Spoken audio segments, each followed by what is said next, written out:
रक्त बीज एक ऐसा राक्षस था जिसकी क्षमता ये थी, उसके पास पावर ये था कि उसके शरीर के किसी भी हिस्से से एक भी बूंद खून गिरता था और जमीन से टच होता था तो वो बीज का काम करता था। इसीलिए उसका नाम था रक्त, मतलब ब्लड, खून, और बीज मतलब सीड। जैसे ही उसके खून की बूंद जमीन को टच करती थी, वहां से एक और रक्त बीज खड़ा हो जाता था। मतलब अगर 100 ब्लड ड्रॉप्स गिरे तो 100 मोर रक्त बीज खड़े हो जाएंगे। तो रक्त बीज को हराना इम्पॉसिबल था, क्योंकि जब आप उन रक्त बीज को मारते थे और उनका खून जमीन पे गिरता था तो उनकी वजह से और रक्त बीज खड़े हो जाते थे। ये करते करते और ये होते होते एक पूरी आर्मी खड़ी हो गई अकेले रक्त बीज की, जिसको कोई भी भगवान, कोई भी देव हराने में असक्षम थे। इंद्रदेव अपनी पूरी सेना के साथ गए, लड़े लड़े लड़े, लेकिन उसको हराएं कैसे? क्योंकि अगर काटेंगे, लड़ेंगे और खून बहेगा तो जाएगा तो जमीन में ही, और जैसी जमीन टच होगा और रक्त बीज खड़े हो जाएंगे।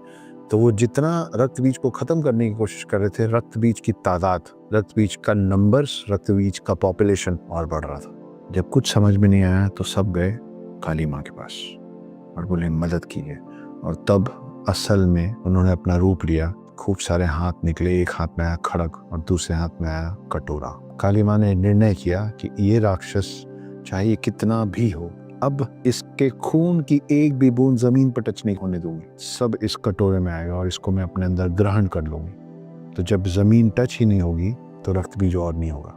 और फिर शुरू हुआ घमासान, वो युद्ध जो हमारे पुराणों में सबसे बड़े युद्धों में गिना गया। तो ये थी काली माँ।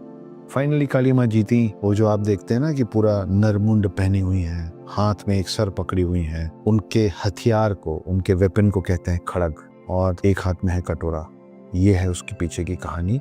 काली माँ ये इस इतने सारे रक्त बीज को मारी, इतने सारे रक्त बीज को मारी कि वो भूल गई लड़ते लड़ते और मारते मारते कि वो असल में है कौन। और फिर वो बस मारती चली जा रही थी। और इंद्रदेव और बाकी देवों को समझ में आया कि अब ये भूल गई हैं, क्योंकि इतने सारे रक्त बीज थे कि कई साल तक युद्ध चलता रहा। तो तरीके की बात हो गई थी कि काली माँ भूल गई थी कि उनको शांत कैसे होना है। और उस समय सब लोग शिव जी के पास गए और बोले काली माँ को शांत कीजिए।